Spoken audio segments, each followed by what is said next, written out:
setting on? I hope so. What is good, everybody?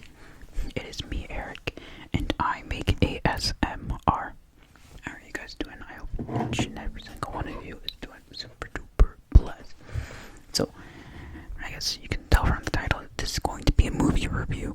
I promise you, I finished watching this movie a few hours ago. An hour ago, a few hours ago, 2 hours ago.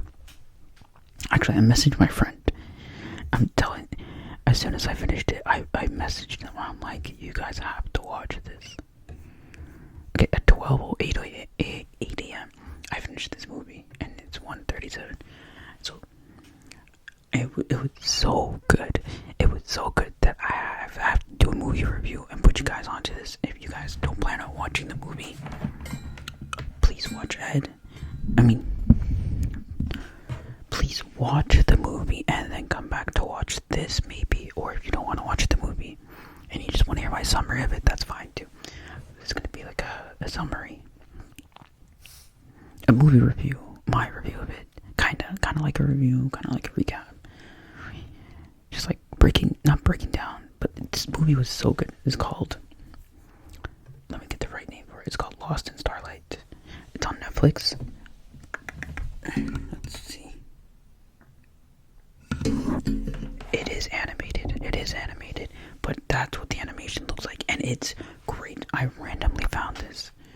Like, I was just on Netflix, I opened Netflix, and that was like one of the things popped up, and like, the title of Lost in Starlight kind of caught my eye, so I went to YouTube. I typed in Lost in Starlight trailer, but I didn't look at the trailer. I just wanted to see if it was watchable. So go to the comments, I'm like, alright, say less. And then I watched it. I cried a few times. And I'm still crying about it. But yes, I'm going to read you a summary that I have. In case you don't want to watch it. And if you have watched it, maybe you want to relive it. I might watch it again after this. But it was so good that I had to come and make a video. I'm sorry for the long intro. Make a video on it. I've never felt this way about a movie before in a very long time. So this is what this video is. Okay, so Lost in Starlight. Spoilers ahead, obviously. So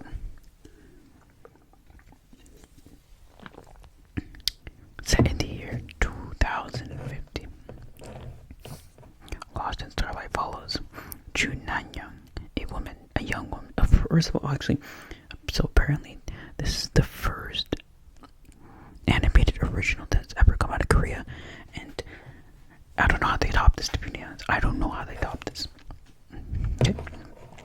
A young woman who has grown up in the shadow of her mother, Sung Jin-young, a dead astronaut who vanished during a groundbreaking mission to Mars in 2026. Nanyang, only a child at the time, has lived her entire life, yearning not only to understand her mother's fate, but to prove herself worthy of the same calling.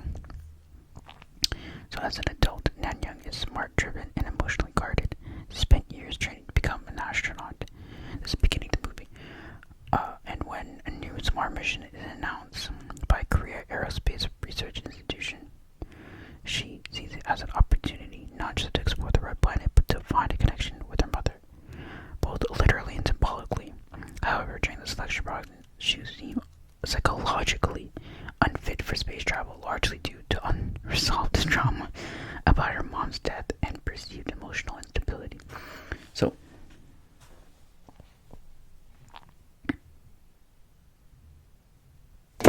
this summary doesn't make much sense. ChatGPT did a terrible job, but so in the beginning of the movie, it's shown like her mother was on Mars, and it's an underground base, it's not on the surface level, and there was a tremor. She's in the middle of doing like a recording for her child, Tenyoung, and her tremor hits their base, and then it cries, she goes to the fan, shit happens, mom dies basically. So we think she's dead. And mind you, Nanyang is only 5 at the time. And in the beginning of the movie, she's denying that she has, like they say, she has she's unfit psychologically because of unsolved trauma about her mother. And this happened when she was 5, and she tries to brush it off. She's like, But yo, that girl is going through some shit. You know what I'm saying? So devastated, she returns to Korea. So I don't know why it says Korean Aerospace Institute. It's NASA. It's NASA. I don't know why it's telling me this, but so we returns back to Korea on a temporary leave because now she's a backup to the main group that's gonna go up because she really wants to go in there. Like, okay, you'll be a backup in case, right? Takes temporary leave, retreating to Seoul, where her late grandfather's audio equipment repair shop stands still. That's not how it works, but bro, this summary is not accurate. But so she has a turntable. Remember, it's in year 2050. Just like a turntable.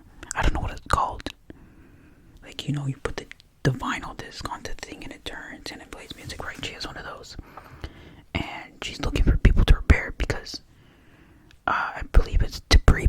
It's items that came back from the ship because they went on to send people up into space to retrieve the items or whatever they can find from the victims, right? They come back with it, blah blah blah. She wants to repair it, and she finds nobody, and until she runs into this guy named Jay, who's on his way to work. Jay is a quiet but passionate musician who restores vintage sound systems and creates music with analog equipment. By the way, it's in the future 2050. It's shown as very like futuristic, very technologically advanced. So stuff like this is very like vintage, old school. Nobody knows how to use this type of stuff. So Jay is the opposite of Nanyang, emotionally expressive, spontaneous, and artistically inclined. What begins as an awkward acquaintance soon blossoms into a heartfelt romance. Jay introduces Nanyang to the emotional healing power of music, especially throughout old songs and radio communication. Their relationship offers a warm counterbalance to the cold isolation Nanyang has known most of her life. Despite their growing bond, Nanyang still feels the unshakable pull of Mars and of her mother's unfinished legacy. I don't know why it just skips out on the... It's better if you guys watch it, but so basically, so he's attempting to help her rebuild this thing, the turntable, right? And along the way, they eventually fall in love. But what I found to be interesting is that in the beginning of this, they never said "I love you," even though they showed all these emotional scenes together, blah blah blah. And what really got them to like, so they're back at the radio store or whatever, and she's playing a song that she heard years and years ago.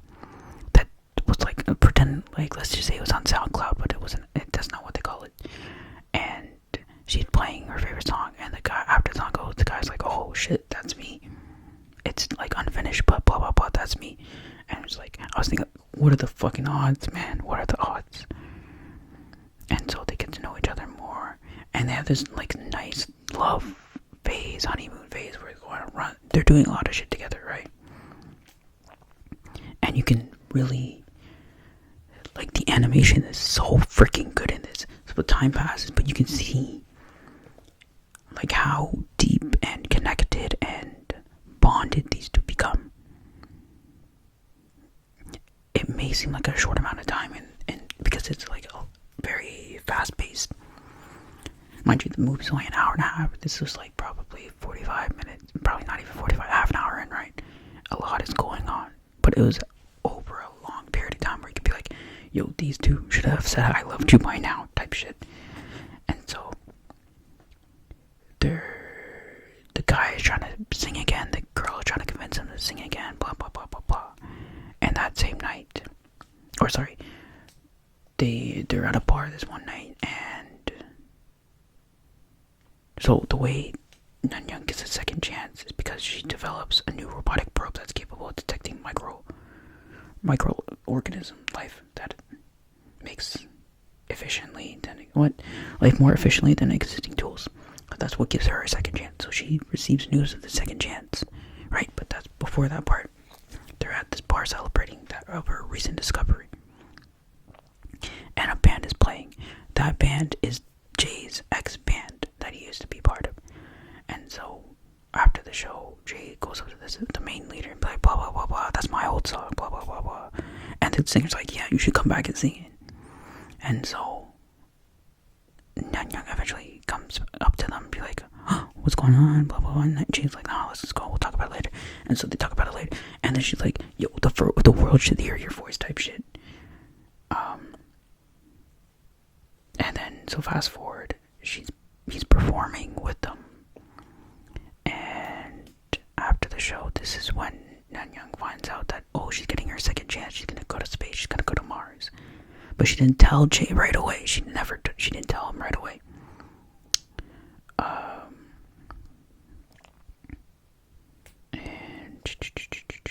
what happened? So that happened.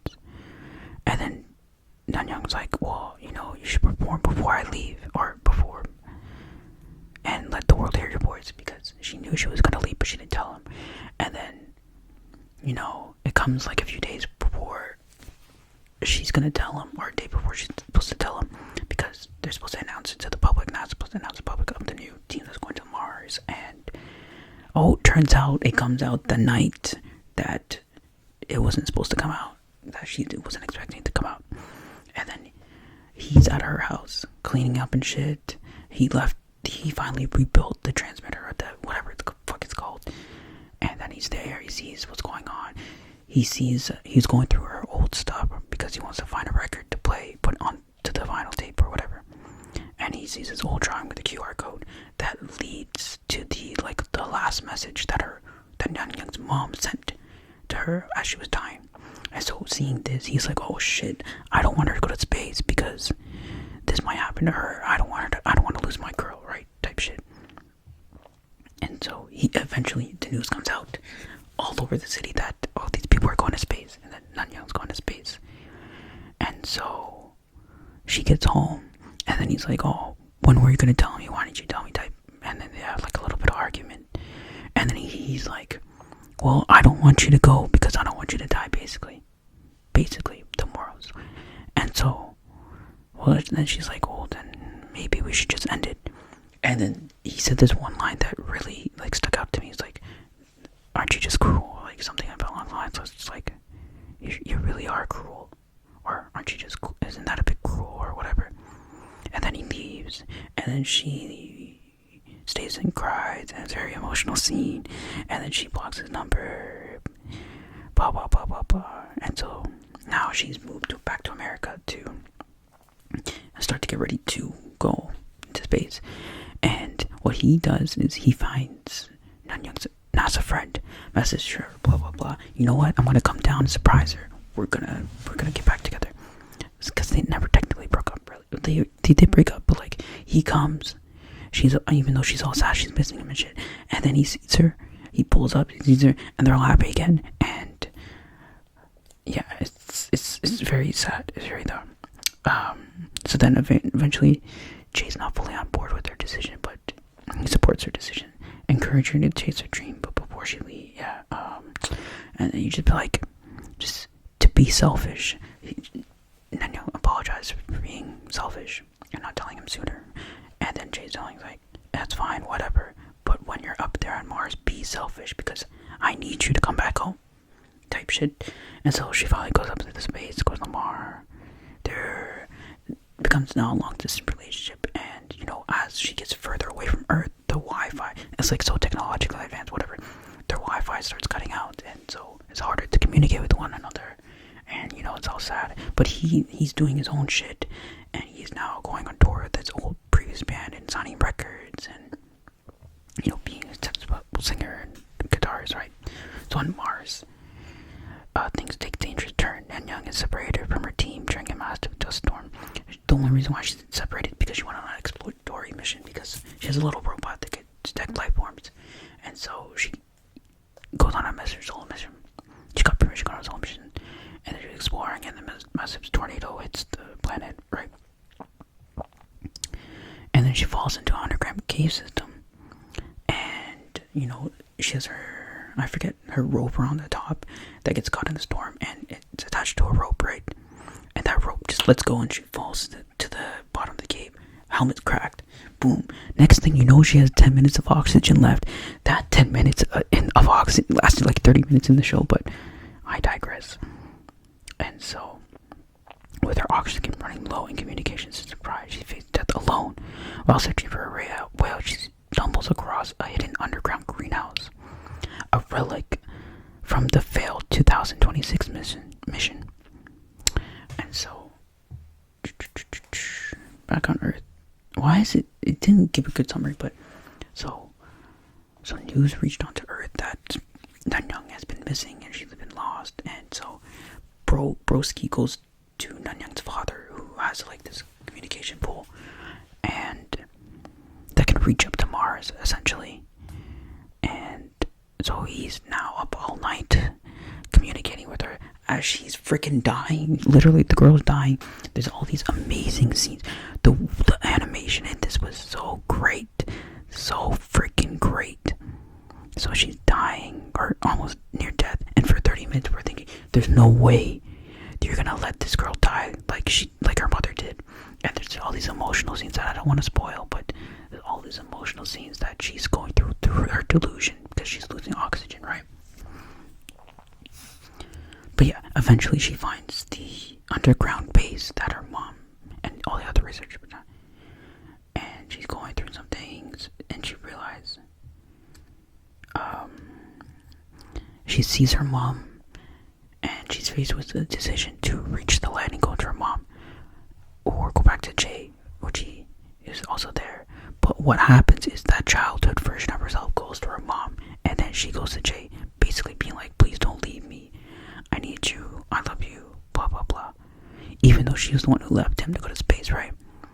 And then finally, what happened? Something happened. Oh, yeah, okay.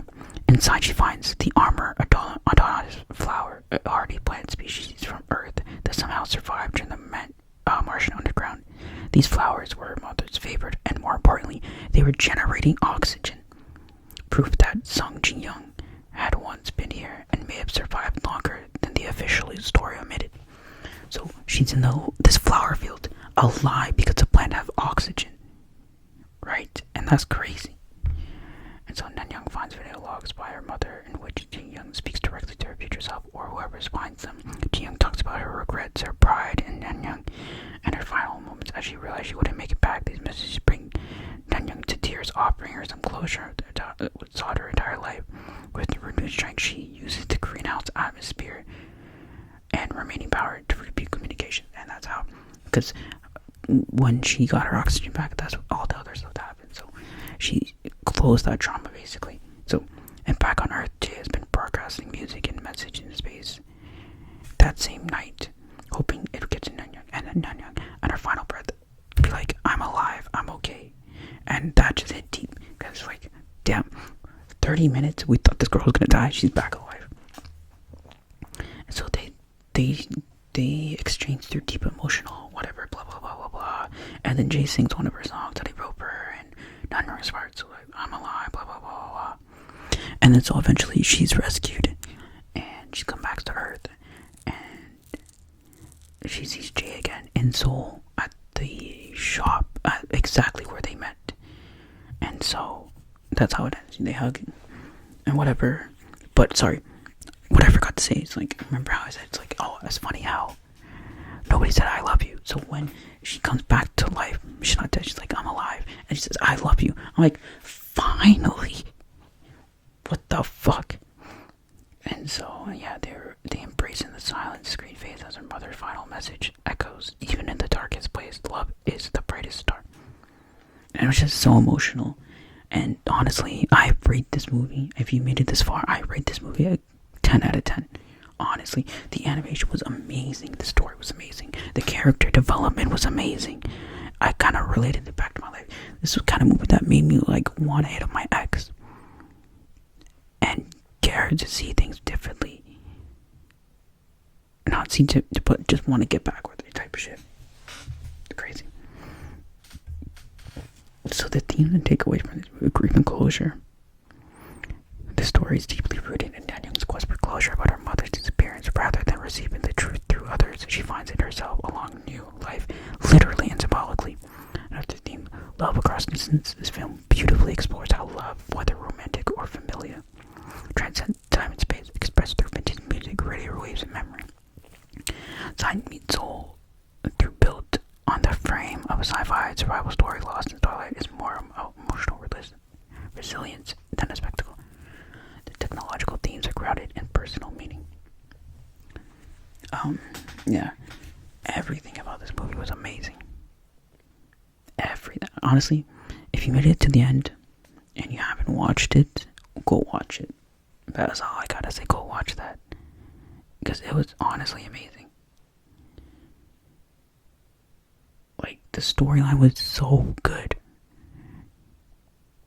and it made you, like, literally for the last 30 minutes, you thought this bitch was gonna die. She didn't die. I was on the edge of my seat the entire time. I was like skimming, because like, oh, what if she's gonna die? And then she's still like, oh, go back, skim, back, go back. And it was so great. And like, the balance between they're complete opposite people. Which is why I think I like this movie so much, because I can relate it to my past relationship. They're completely opposite people. They made it work in a healthy way. And in the end, it was just, it just worked out just like how I wish it worked out. I think that's why I'm so emotionally attached to it. But it's a very emotional movie. I would say, very emotional movie. Definitely would recommend it watching. I guess it was kind of like a review. It's ASMR for you guys, right? So yeah. Yeah, I think I'm gonna watch it again in the Korean version. I'll watch the English dub. If I watch it again, I want to watch it in Korean with the English subtitles, but I don't think it'll hit the same. Maybe it will. Another movie you guys should watch is Past Lives. Great movie. Another emotional movie. Good story to it. It's about closure and grief and stuff, dude. It's just like, this one was great, though. It was so good. You get both people completing their stories pretty much, because Jay becomes a successful musician and he's finally able to sing again. He gets over his fears and sings again, and it's just like, you just gotta watch it. That's all I gotta say. Okay, guys, if you enjoyed the video, let me know what you thought. I'll see you in my next